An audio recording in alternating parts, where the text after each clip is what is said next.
They said it was science. They said it was for progress. But progress can be a cruel thing.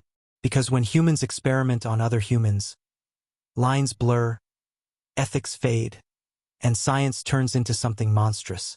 In the name of discovery, men and women have been pushed to madness, pain, and death. Doctors became torturers, scientists became gods, and their subjects became ghosts that science will never admit existed. These are the stories of real experiments that went too far. The Stanford Prison Experiment. It started in 1971 inside the basement of Stanford University. Psychologist Dr. Philip Zimbardo wanted to study how power changes behavior.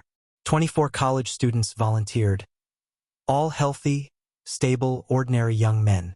Half were assigned to play guards. The other half, prisoners. They thought it would be a simple simulation, a game. But within hours, it became something else entirely.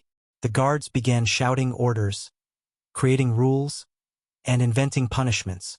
The prisoners, stripped of their names, were reduced to numbers, and soon humiliation turned into cruelty.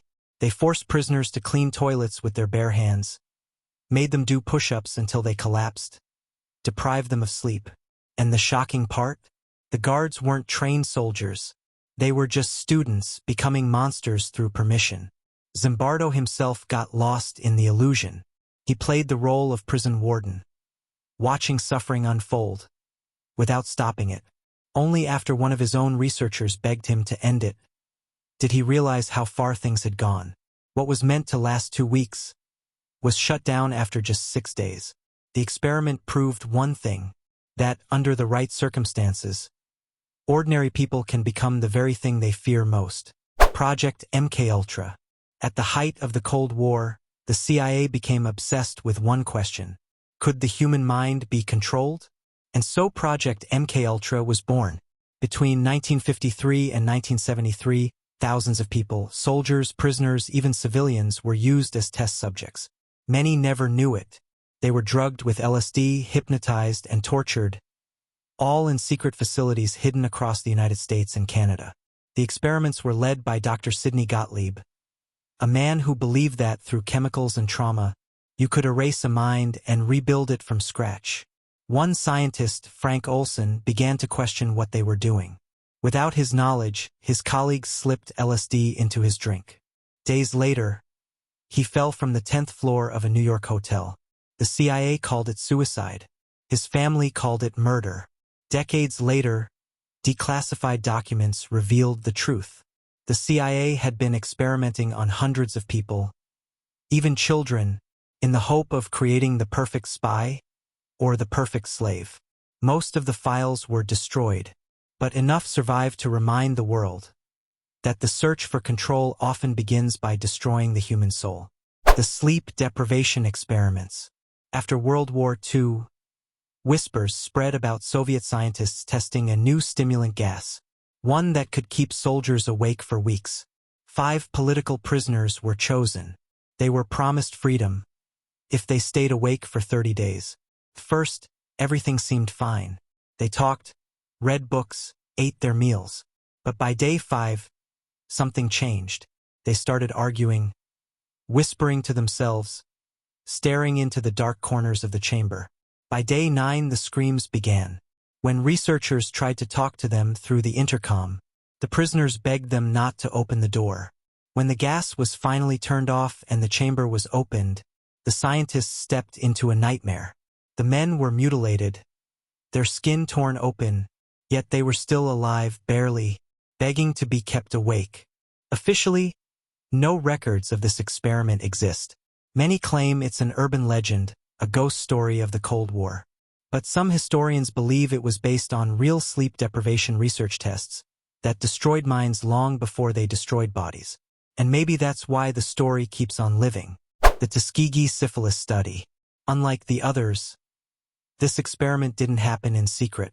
It happened in plain sight, with government funding and medical approval.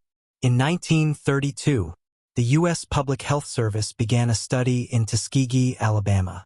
They recruited hundreds of black men, poor farmers, telling them they were receiving free healthcare for bad blood. But it was all a lie. The men actually had syphilis, and the doctors had no intention of curing them. They simply wanted to watch, to see what the disease would do if left untreated. For 40 years, doctors observed their suffering. Even after penicillin was discovered as a cure in 1947, they were never told. They died slow, painful deaths, their wives infected, their children born sick. When the truth came out in 1972, the world was outraged. Congress shut the study down, and new ethical laws were created to prevent it from happening again. But for the victims, it was too late. The Tuskegee study proved that sometimes the worst monsters don't hide in the dark. They wear white coats. The monster study.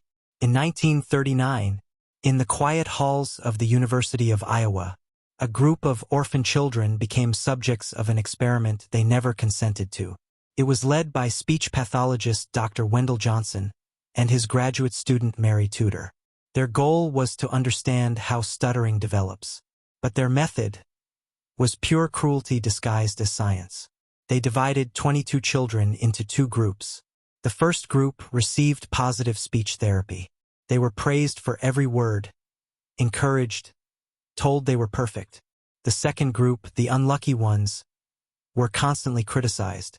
Every time they spoke, they were told they were doing it wrong, that their speech was ugly, broken, that they were stutterers. Over time, some of those perfectly fluent children began to believe it. They spoke less, hesitated, and many actually developed speech problems that haunted them for life. The experiment became known later as the monster study, because only a monster could look into a child's eyes and convince them they were broken just to prove a theory. The study was buried for decades. When it finally surfaced, the university issued an apology. But for those children, now grown, the damage could never be undone. It wasn't about stuttering anymore. It was about power and how easily science can destroy innocence without ever spilling a drop of blood. Science is powerful, but without humanity, it becomes horror. Behind every breakthrough, there's a question we must ask. How much pain are we willing to cause in the name of progress? Because as history has shown, once the experiment begins, it's never just the subjects who lose their humanity.